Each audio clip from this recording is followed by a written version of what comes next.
Ето така бе поставено началото на новата учебна година в целодневна детска градина Теменуга. Годината на своя 60-годишен юбилей детското заведение започва работа по първия си международен проект «Традиционни детски игри». Партньори на нашата детска градина са сродни детски заведения от Полша, Испания, Румъния и Грузия. Първата работна среща по 2-годишния проект ще се състои през ноември като домакин на Испания. До година по същото време домакин на поредната такава среща ще бъде Казанлъшката детска градина. Тази година детската градина започва работа по първия си международен проект, който се нарича «Традиционните детски игри». Партньори в този проект са наши колеги от Испания, Полша, Румъния и Турция.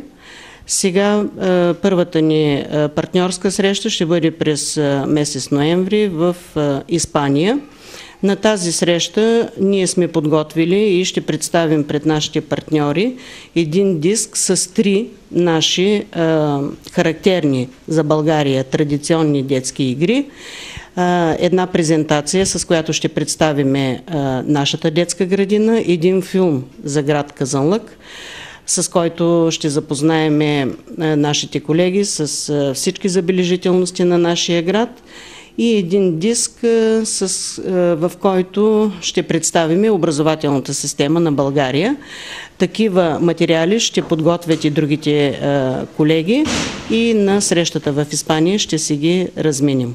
Целта на проекта е в това време, когато децата са залепнали едва ли не за компютъра и пред телевизора, ние искаме да ги изведем навън, да бъдат по-активни, да спортуват, да се запознаят с игрите, които играят днешните деца, които играят техните родители, които са играли родителите на техните родители, защото те са с неприходна стойност. И се надяваме в края на 2-годишният период, когато приключваме проекта, тъй като ние ще се разменяме игри с партньорите, може би ще се окаже, че децата в Европа играят едни и същи игри, само че под друго заглавие и с други правила.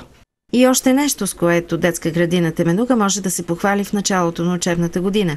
30 деца от подготвителната група в градината ще бъдат обучавани да плуват.